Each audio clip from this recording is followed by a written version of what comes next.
Buenas tardes, mi nombre es Yireika Zuleta y voy a hablarles sobre los 12 módulos de Derecho Romano, el pequeño resumen que hice. Como primer punto tenemos el primer módulo. Historia del Derecho Romano. La República Romana osciló entre la democracia y la dictadura constantemente. La historia del derecho romano abarca más de 1000 años de legislación y de cambios en la manera de entender la ley y la legalidad. Desde la aparición primera de la ley de las 12 tablas en 439 años a.C., aproximadamente hasta el Código de Justiniano, después de 529 años después de Cristo. Su nacimiento proviene de la costumbre que inspiraría el derecho consuetudinario y surgiría como un modelo de regulación de la sociedad que garantiza la paz social. Frente a las apetencias de igualdad de los plebeyos y la jerarquía que sostenía a los emperadores, los prestores y al Senado. Recordemos que la República Romana osciló entre la democracia y la dictadura constantemente para terminar convirtiéndose en un imperio que conquistaría casi todo el mundo occidental, llevando su ley a todos los rincones que colonizara. Así, el derecho romano se convirtió en el sostén de la legalidad de las colonias romanas en Europa, Asia y África. Y ello se refleja en la historia jurídica de cada reino, en que se dividió el Imperio Romano tras su derrumbe. Algunos de los principales juristas y estudiosos del derecho romano en la antigua Roma fueron Gallo, Papiano, Ulpiano, Modestino y Paulo. Esto le estaré diciendo lo que es la fuente del derecho romano en el módulo 1. La fuente de Justinianes están en la obra Corpus Iuris Civilis del emperador Justiniano. Como toda vertiente del derecho, el romano posee su fuente que podemos estudiar por separado de la siguiente manera. El Mos Maiorum, las costumbres del acentros, es primera de la fuente del derecho romano.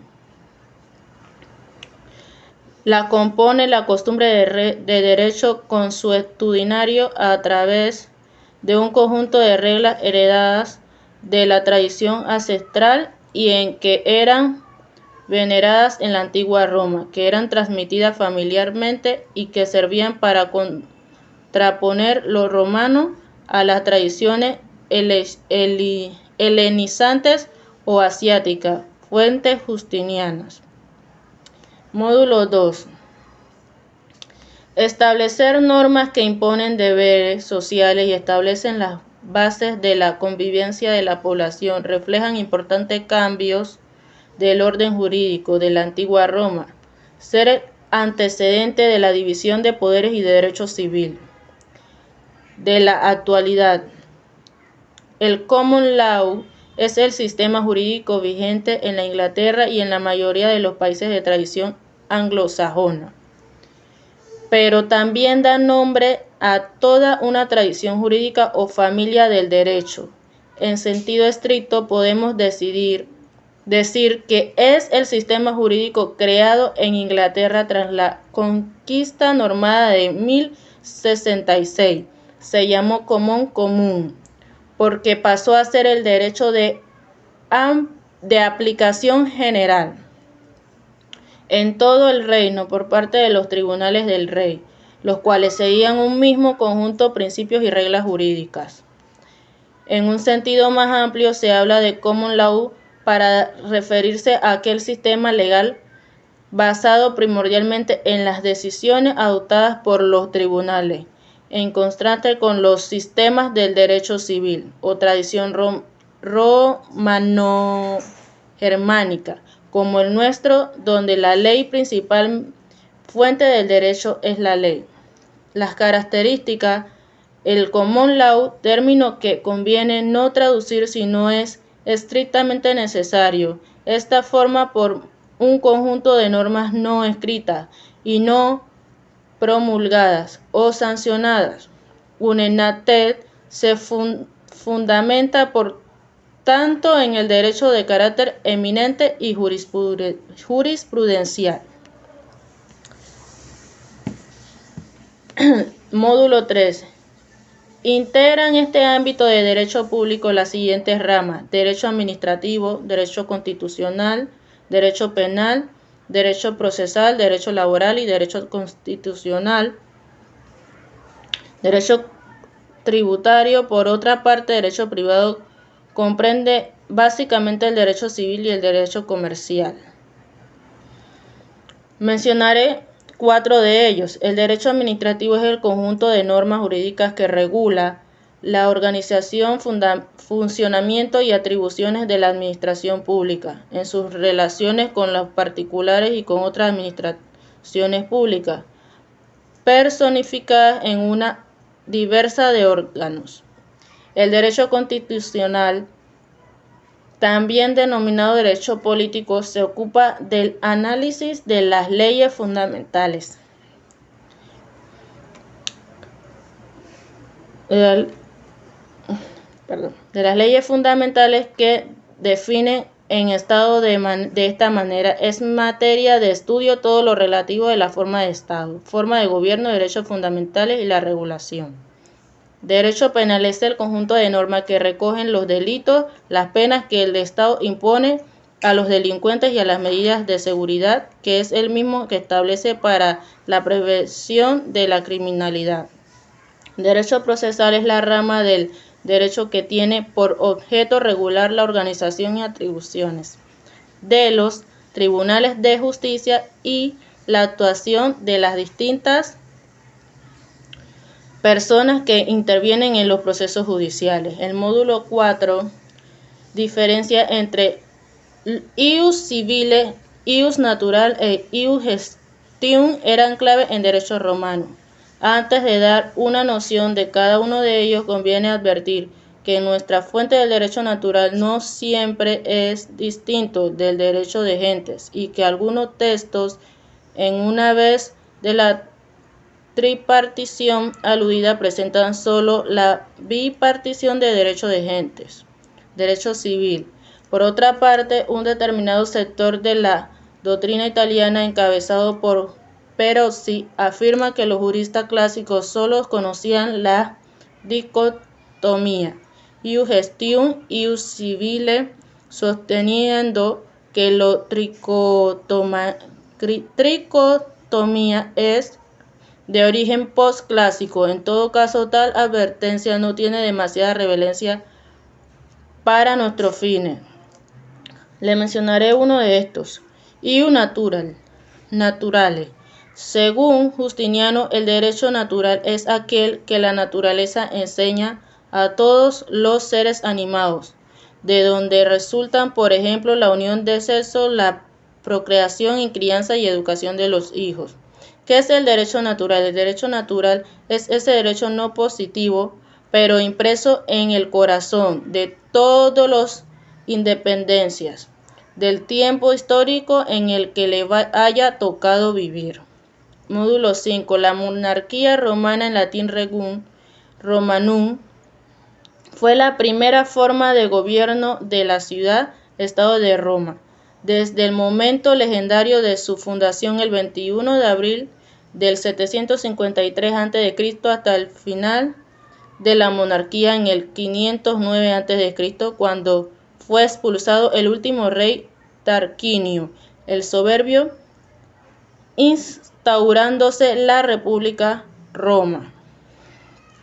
Reyes de la monarquía Roma: Rómulo 753-715 a.C., Numa Pompilio 715-673 a.C., Tulio Hostilio 673-641 a.C., Anco Marcio 641-616 a.C., Tarquinio Prisco 616-578 a.C., Servio Tulio 578-534 a.C., Tarquinio el Soberbio 534-509 antes de Cristo. Roma cayó porque el sistema político era tremendamente caótico. La sucesión de los emperadores era demasiado indeterminada y el Estado era al mismo tiempo muy burocrático y siempre se encontraba enzarzado en batallas por el liderazgo militar. El módulo 6. Caída de la monarquía. Como en todo régimen público, no todos los gobernadores están contentos, satisfechos con su representante, por lo que al paso de 250 años la monarquía cayó. Lucrecia, esposa de Tarquinio Colatino, sufrió un atentado por parte de Septo Tarquino, hijo del rey, lo que exacerbó a los patricios y motivó la caída de la monarquía, expulsando los comicios por curias a Lucio. Tarquino el soberbio. Lucio Tarquino el soberbio desconoció los límites, sobrepasó todas las fronteras, no solo del pueblo, sino también de los nobles y del Senado, quedando todo bajo su tutela, situación que desencadenó el descontento colectivo. Tenemos como siguiente punto el módulo 7. Republicana. Roma fue monarquía gobernada por reyes, en latín res, pele, reges. Todos los reyes, excepto Rómulo, por haber sido el fundador de la ciudad, fueron elegidos por la gente de Roma para gobernar de forma vitalicia, y ninguno de ellos usó la fuerza militar para acceder al trono.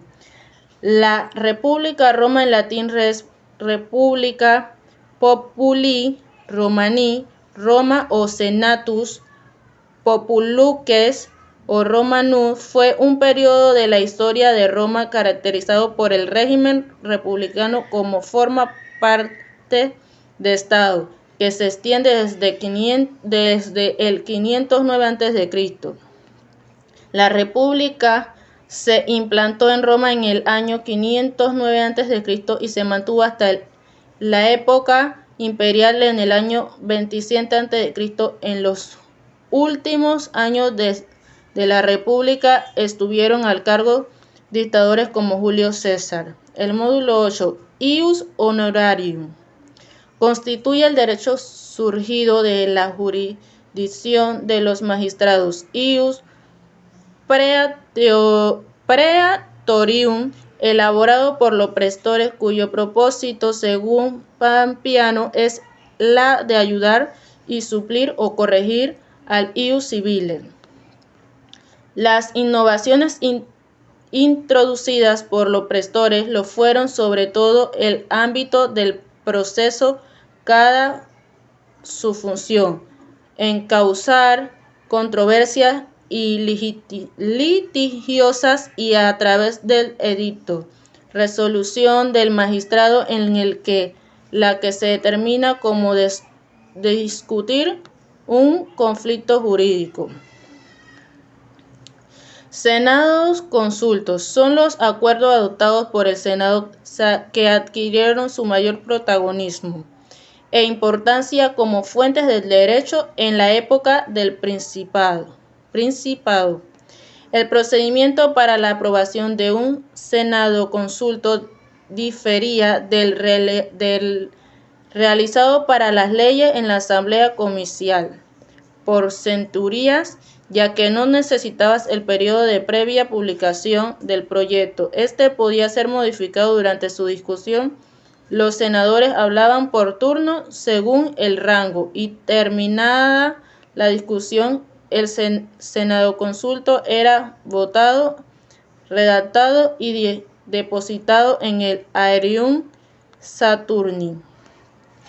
Módulo 9. Espérenme un momentito.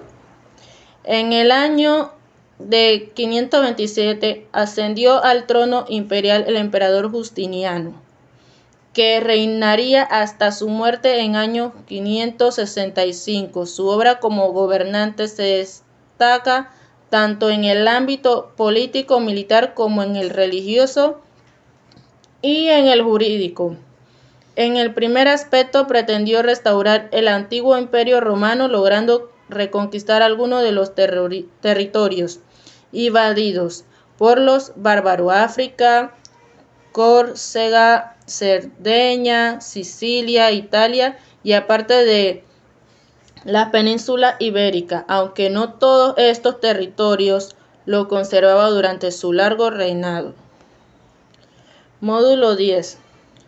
Decadencia del derecho, ley de citas. Después de la muerte de Alejandro Severo, comienza el periodo del Bajo Imperio que se extiende hasta el reinado de Justiniano. Las guerras civiles, las luchas de los pretendientes al trono, las invasiones de los bárbaros acaban poco a poco la completa desorganización de la sociedad romana. Durante 3 siglos se sucedieron múltiples emperadores. Algunos por su habilidad y firmeza detuvieron la lenta pero firme decadencia en la que terminó cayendo el del derecho romano y le dieron al imperio una apariencia de solidez. Con Constantino, el cristianismo llega a ser la religión oficial y la sede del gobierno fue trasladada de Roma a Constantinopla. Desde entonces la unidad del imperio no podía sustituir largo tiempo después de la muerte de Teodosio. Se divide el imperio en dos partes, el occidente y el oriente. El imperio de Occidente, arrinconado cada día por su ataque, vuelve a encontrarse en 535 con el emperador Justiniano.